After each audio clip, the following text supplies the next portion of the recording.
My name is Jason Bowerman of Bowerman Guitars from Bend, Oregon, and we're here with the guys from Acoustic Guitar Magazine today talking about the Bowerman tenor guitar. This is a 8-string version of a tenor guitar, which is kind of unusual, but something that I really love for people that are mandolin players or fiddle players. It's kind of a natural transition to a rhythm instrument.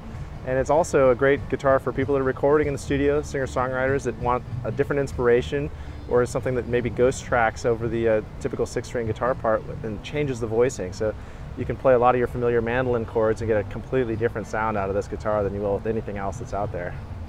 Big, rich, ringing sustain is kind of the hallmark of these flat top designs.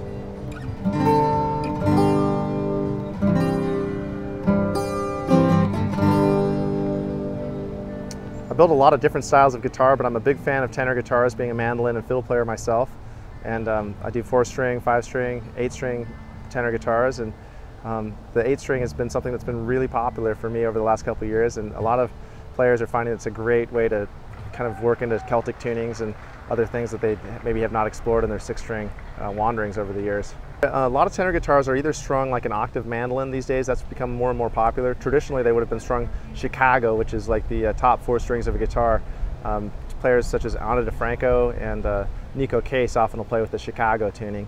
But a lot of mandolin players and fiddle players are now finding that the G, D, A, E tuning, tuned in fifths like a fiddle or mandolin, is so familiar, it makes the transition to a rhythm or ensemble instrument kind of seamless for them once they get their hands around the different size of the neck.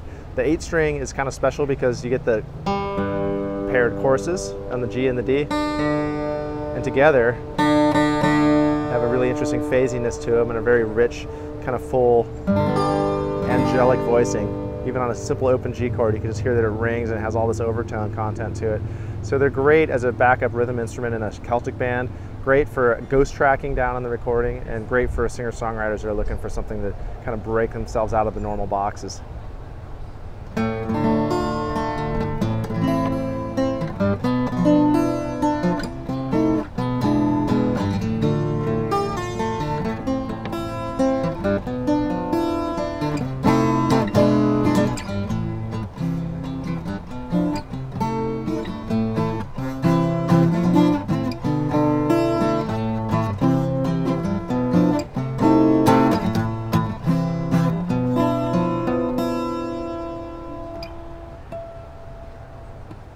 My friend Joe Craven got me into building tenor guitars. He's also pretty well known from the David Grisman Quintet and an avid fan of the tenor guitar. He and I started talking back in 2006 about a tenor guitar, you know, a modern version of what was a popular instrument back in the 1920s and into the 1930s.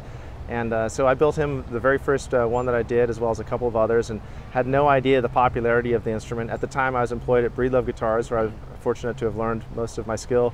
And we thought we'd build maybe a couple in the first year. We ended up taking orders for nearly 20 and built 70 the following year. So that kind of illustrated the interest generally in the market for the tenor guitar. And I just had the concept that, you know, an octave version would sound really, really fun. And I built one just kind of as an experiment with the aim of keeping it for myself. And my buddy Brad Davis came to town and scooped the thing up immediately and wouldn't give it back. He found it really useful in recording down in Nashville. And so I started building a couple of others, and some of my other Nashville friends, Tim May, among others, has also picked up the octave tenors, and Kim Warner from the Green Cards has one, and they've become something that's just been, you know, really well received by a lot of performing players that are looking for something that's a little richer and a little bit different. Yeah, this one's these tenor guitars and most of the ones that I build are kind of interesting. They're 13 frets free of the body, which allows you to maintain the bridge and sort of the sweet spot of the 14-fret Martin design, the OM size guitar. This one is built with Sitka spruce and East Indian rosewood for the back. We're here at the Healdsburg Guitar Festival, which is being put on by Luthier's Mercantile International, and that's where I source a lot of my East Indian rosewood, and they have a great selection of superfine Sitka as well. Of course, we got to use the traditional mahogany. I'm a big fan of the aesthetic and performance of the slotted headstock, which gives you a little more stiffness and a little bit greater string angle over the nut too, which helps just drive the guitar a little bit more. So most of my guitars are, you know, aesthetically and of this style are aesthetically fairly simplistic compared to a lot of what you see at the Healdsburg Guitar Festival. I really try to build guitars that are approachable both in price and in aesthetic to players that are familiar with the older vintage guitars, but I also try to update them to for the 21st century by including things like a modern adjustable truss rod. And I do all compound radius fingerboards on my instruments too, to try to keep the action and playability as low as possible.